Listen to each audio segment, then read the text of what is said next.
I was going to get back to just the original questions, which was, is there enough emphasis on video games being fantasy?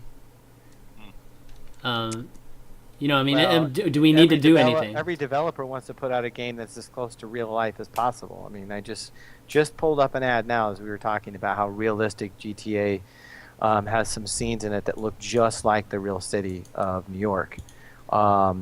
And although the game is fantasy, I mean, everything that they're doing is trying to get it as emulate as close to realism as possible. So trying to have the conversation that, oh, this is just all fantasy, that this is not real, while at the same time the developers and the media and their PR people are trying to make it as real as possible. It's a difficult conversation to have, but again, it involves having parents that are engaged enough to say, hey, look, the game looks awesome and it's real and everything, but when you die in the game and you respawn, my daughter knows what frag means now, and she's 6 years old. Like I explained to her, we don't call it killing, we call it fragging. And she knows what respawning means. You know, it's like when you die, you come back to life, but it's I can't even say the word, desensitizing in a bit, because it's called respawning, not coming back to life, you know, or not dying and fragging. But I think it's really important that you still have an engaged parent, because the media is always going to try to get it as close to realism as possible. Or the developers why do games want to make stuff real? Because the best thing about games is the fact you can do all this cool shit you could never do in real life. Yeah. Like, who the fuck wants drudgery simulator? Like, who would want to play a game? I fucking wouldn't want to. eSports journalist simulator, where you sit hunched over a computer for hours at a time. Fuck real life. Real life sucks. Like, we're all trying to get away from real life, right? So, like, games should focus on that. Fuck making things real. It's stupid.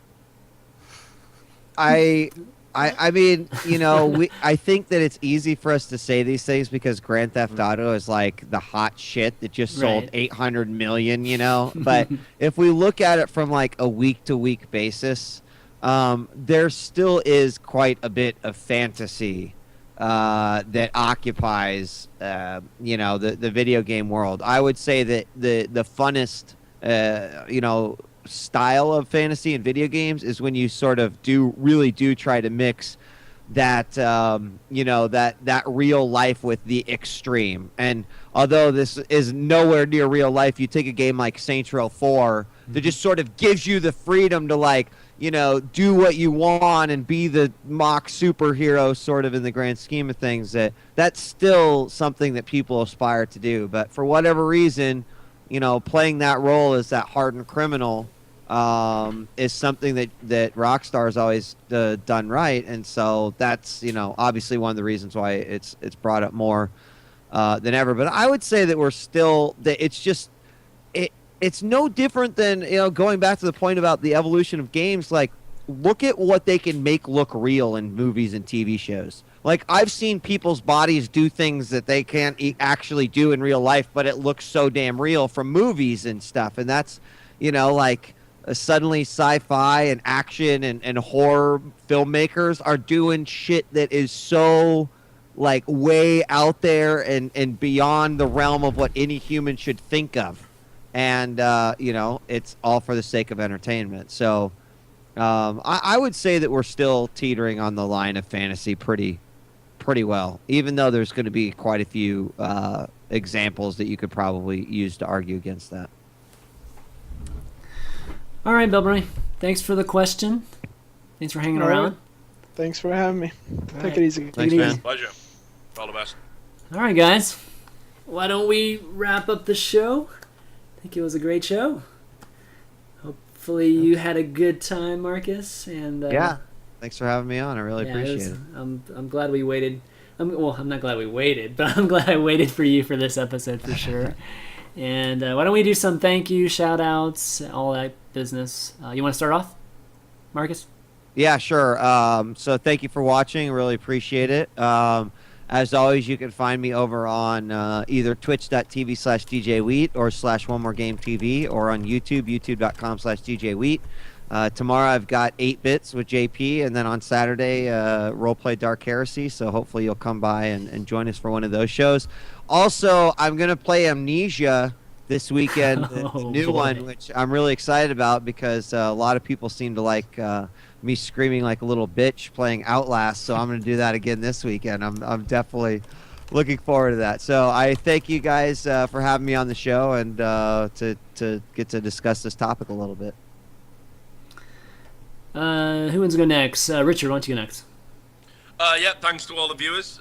Good numbers tonight. It crept up slowly, and it's not often you get that when you do adult, discussions. When us old guys get on talking about being old and being parents. There was a real risk. It could have just turned into like you guys getting the fucking baby photos out and just rubbing it in my face, like all day. So it could have been awkward. But no, I thought very close. Yeah, that's why we have you here, Richard. Yeah, exactly. I'm the guy who brings you guys down. I'm helping you keep it real. So no, I thought it was a real good show, and we went into it. It's such a fucking huge topic of discussion. We probably could have gone on for another fucking 2 hours and not even touched the surface. So it's great, and thanks to all the people who watched and got involved with it. And thanks to you guys, of course, for putting on a great show, and Marcus for gracing us with his presence, which is always a delight. John. Kind of along the same lines, I want to thank those that tuned in. It was a good group today, a good group of fans paying attention. I hope we made some friends. We probably made some enemies too, but it was good to have people watching. It's a good conversation. It's definitely something that needs to be had, and probably we were a good group of people to have that conversation. Thanks to Marcus for being a part of it. That was great. I want to thank all the guys that I'm working with. That's just kind of my shout outs for eSports Solutions. We just landed kind of a 3-month contract kind of deal to run some games for a developer, which is pretty exciting. So expect some things there. And I wanted to thank the guys over at Quantic Gaming for allowing me to continue to do my show, since now I am the marketing director for Quantic Gaming. So that's kind of news. Yes, you're like, yeah. So I'm doing some things with Quantic Gaming, and hopefully I can use some of the experiences I have, and we can do some cool things over there. So anyway, yeah, that's all I got. All right, that's news. Yeah, I didn't know that. Congrats. Yeah, congrats, man. You can be keeping secrets from me, John. Jeez. Yeah, it's been 3 weeks actually. Wow. Okay. All right. I just wanted I wanted to make sure that I could get my feet wet and that I wasn't in over my head. I mean, it's a good team, and they've got a lot going on, and hopefully we can hopefully we can do a lot more. So, and I'm definitely seeing. What was that? I was going to say, you spent your first paycheck on that jumpsuit you're wearing, didn't you? Is that like Quantic technically, I haven't gotten a paycheck yet. Hint, hint. No, I'm just joking. Oh, man. No, I didn't. No, hey, no, they're doing. It's awesome. It's a new group over there, and actually, I am working with Mark on a few things, and so that's. Yay, Mark. Yeah. So there's it's kind of neat. I'm excited. Awesome. So. I'll Great. keep you in the loop as to what happens. Anything bad happens, it wasn't me though. Of course.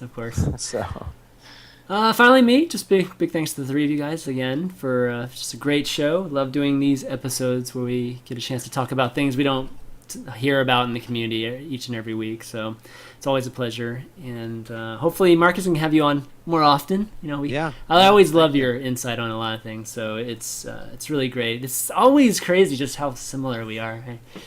It's awesome. It's really awesome. And for those viewers that missed any of the show, the VOD, actually the first part of the VOD is already up on youtube.com/ChanmanV. So if you missed the first hour, check that out. I'll upload the rest of it once I piece together the last bit that got cut off. Oh, yeah, I know, that's going to be fun. So that could be a while, guys. So don't expect the second part too quickly.